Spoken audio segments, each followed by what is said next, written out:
So today I'm going to speak about raising your high vibration in order to help you move forward to make your life a bit more richer and more fulfilling. I'll see you after the intro.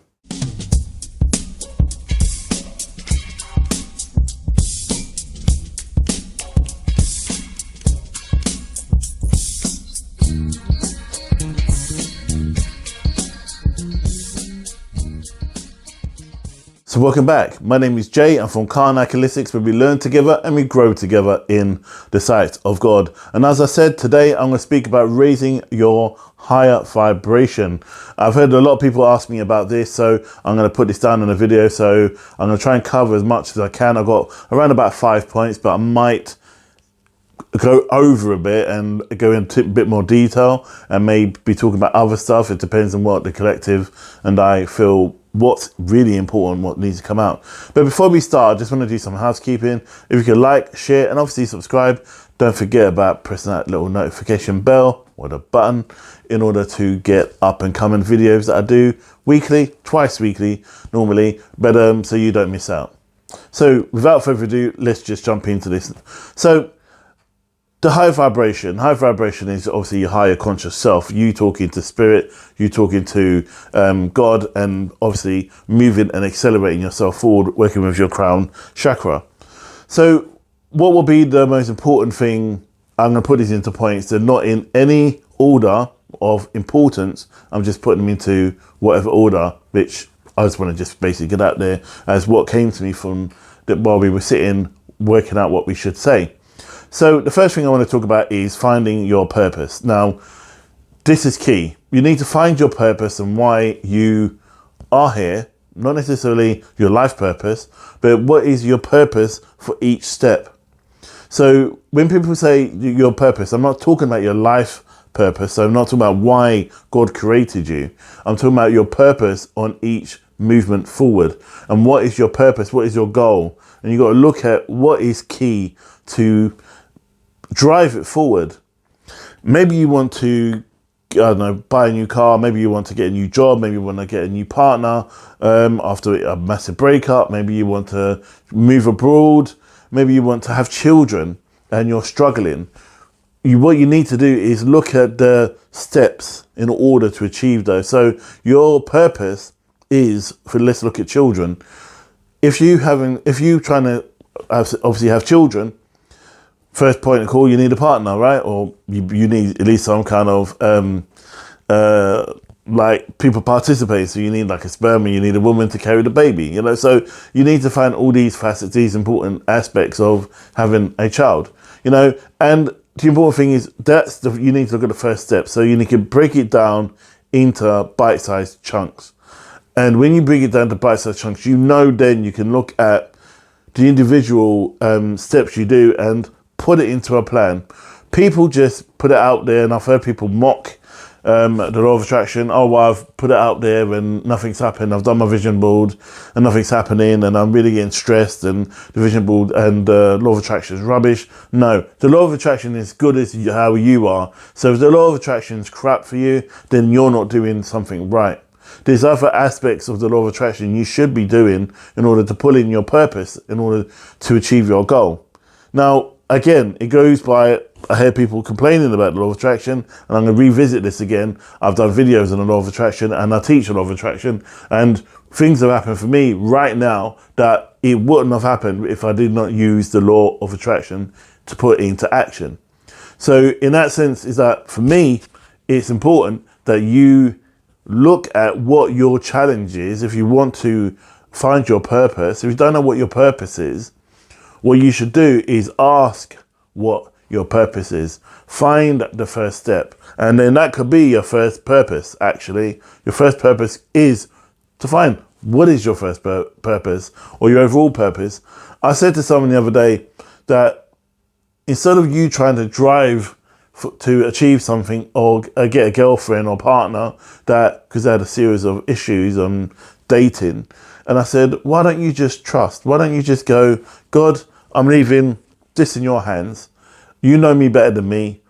And you know what? Send me who or a person that is more suitable for you. And I'm not saying how long it would take, but this person eventually found someone, and now they're engaged after, I think it's about a year. So it happens, and this is what I've been telling people, is like, it's how you put down your purpose and your energy you put into that purpose. Another point I want to talk about is unmasking your fears. You need to unmask them. You can't turn around and say, I want to achieve something, and not know that you have a fear around it. For example, you can't become a swimmer if you're afraid of water, right? You can't become a mountaineer, somebody who climbs mountains, if you're afraid of heights.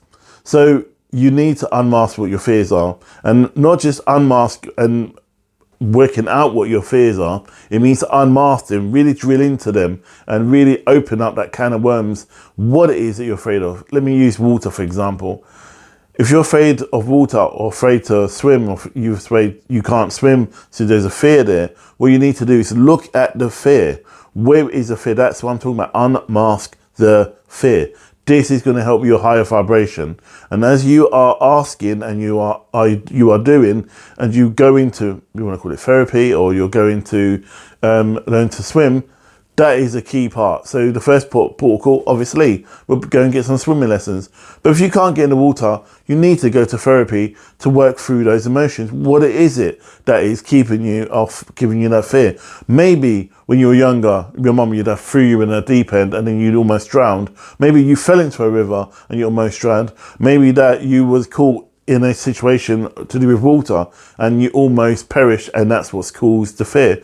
I don't know. It depends what it is. If there is a fear, you need to unmask it and unmask it again. So unmask what it is, and then unmask that, and then unravel it. So work with it and drill down into it and overcome it. Because I'm telling you, you won't move forward unless you take control of your fears. I'm not saying that you need to be the don on running all fears and being over all fears, because that's just ridiculous and stupid.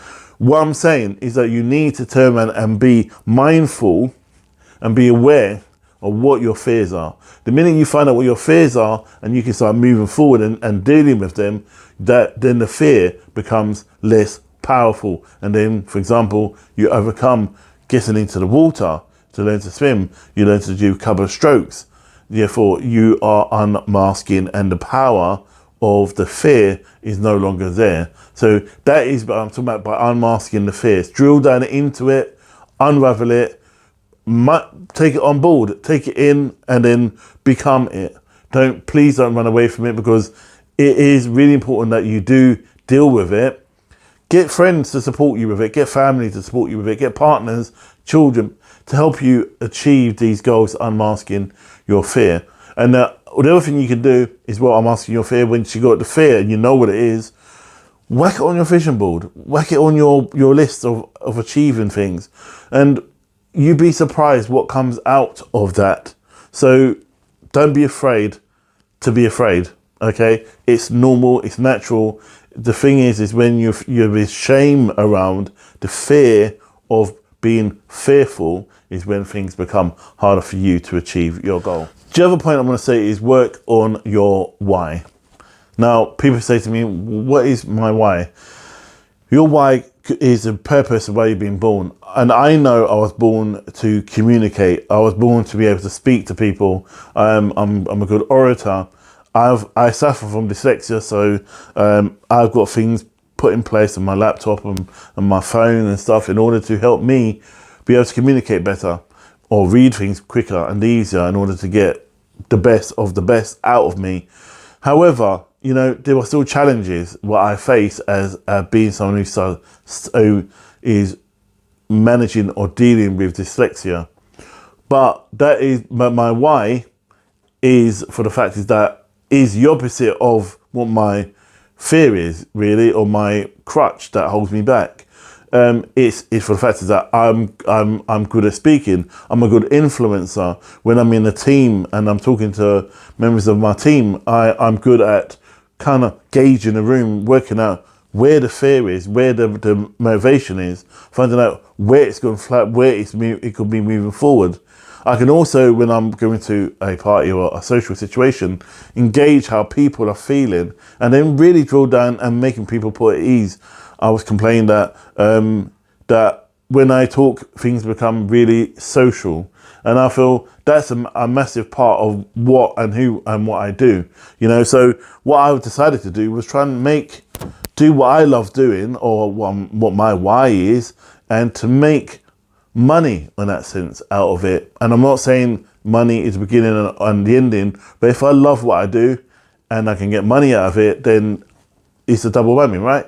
So you need to find what your why is.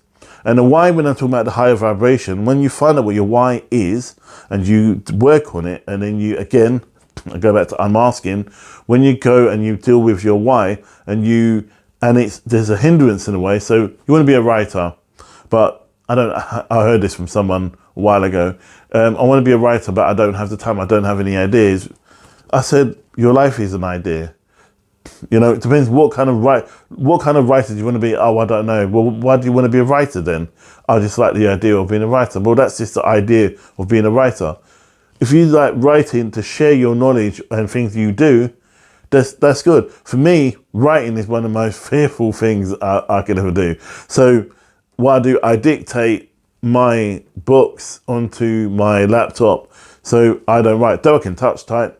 So I said to them, well, what is it that you like doing? So they said, well, I like dealing with, I can't remember what exactly, I like dealing with fear and empowerment. So I goes, all right, well, tell me about fear and empowerment you had. So then they started talking about their stuff. And I said, okay, what you need to do then is you need to work on your fear and empowerment. You need to look at your own, tell your story. Because there's a magic in telling your story and telling other people about your story and not boring them senseless kind of thing, but talking about why you were struggling and what your struggle was, and then say how you overcame it, and then what the result is. So you have those three different processes. So you have why you're suffering, what is the thing that's you're making you suffer, what your challenge is, and how you overcame it, and then the results. So, and that always equals the power at the end, and your frustration, your vibration. And again, as I said about your why, once you find your why and you start working on it, and you start working and you start making money for it, or you can live off of it, that's good. One of my biggest things, I would love to do this for a living, but I just know it's not my time just yet. So in the meantime, I'm carrying on building Karnak, building the business externally. And one of my big things was a massive thing. It goes back to my purpose.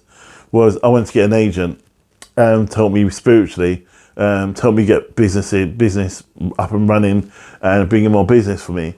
And I didn't realise that I actually did have an agent, and I was actually going out doing the work, but I didn't class him as an agent, but it was only when I was talking to someone in a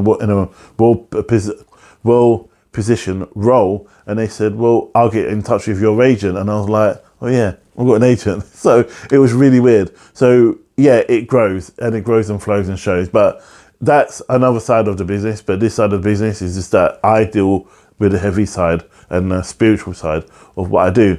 The other thing I want to say is I found my why then. I found my why that I did actually have it, but I didn't realise I even had it. And that's sometimes what happens for me, or what can happen for you. Meditation. So next one is meditation. Oh my gosh, I really don't understand why people don't meditate. I know we all sometimes get a mind block, but it's not meditating on something or for something, or it's just to get your mind relaxed, chilled, and just ready to focus. But if you're going to constantly stressing out, how the hell can you find your why? How can you find your fears and overcome it? How can you find your purpose? You need to deal with meditation. Meditation is key. Outdoor meditation in a field, near some river, in the woods, by a tree. There's so much you can do, and indoors or outdoors, in your home. You can do group meditation. You can get stuff on YouTube to meditate. there is nothing to stop you from achieving those individual goals in order to move that forward. So you need to expand your mind and your consciousness. When you do meditate, you will then evolve to a higher frequency, because your mind then becomes settled and then is ready to shift to the next level. The next one I want to speak about is do what makes you happy. Do what makes you happy. That goes back to your why. Now, a lot of people just do things because they should be doing it, but you need to do things that is going to keep your adrenaline going. You need to do things like that keeps you striving, that's going to bring in that impact, that's going to drive you forward. Then just doing a role or something that you feel is equal to money. For example, I know so many people, and a friend of mine moves jobs every 2 years, right? Every 2 years, and gets a $3,000, $2,000, whatever, pay rise. His excuse was that he's earning more money, and therefore, as he makes more money, he's moving on. But I said, do you actually like the places you're going to work in? And he said, well, not really always, but it's about the money. But I said, when do you get used to having that new salary? And he said, well, what do you mean? So say if you're on 20K and then you move to another job and then you go to 23K. He goes, yeah.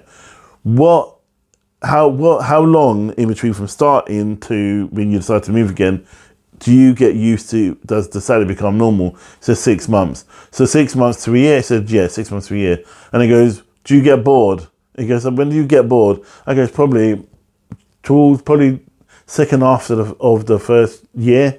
So he's talking at the first, so you got the first year, the second year he's talking about. So I goes, that's when you start looking, right? He said, yeah. So, and I goes, other things starts driving you out of the role. And he said, that's true. And I go, so at the end of the day, the money isn't necessarily giving you what you necessarily want. It pays bills. Yeah, I'm not saying that's wrong. But if you're in your zone and you're striving for what you want to do or what you want to achieve, then the money will necessarily just flow through, or things will be dealt with and paid for.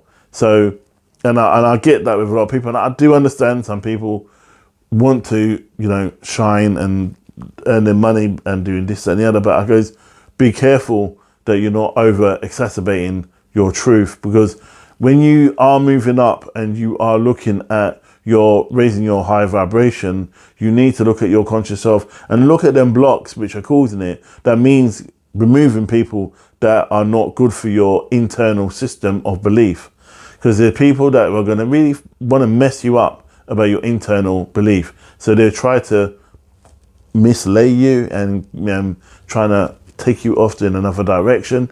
And the reality is like, they are just bare jealous at the end of the day, and they don't have much going on in their life, or they're just jealous of how quick you're growing. And for me, I always kind of warn them that, you know what, this is what I want to do. Oh, you sure this is what you want to do? I see you doing something else. Well, that's you, innit? That's what you see. What I want to do is just where I want to strive and where I want to go. So if I'm wrong, then I own that. So you need to turn around, and if you've got people telling you that, oh, you should do this, you should do that, hear them, say it with love, but turn around and go, you know what? I know what I want to do, and I want to make the best of my opportunities.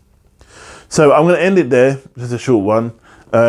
Just to say, you know what, how to raise your vibration or your higher vibration. And I'll see you on the next video, and namaste.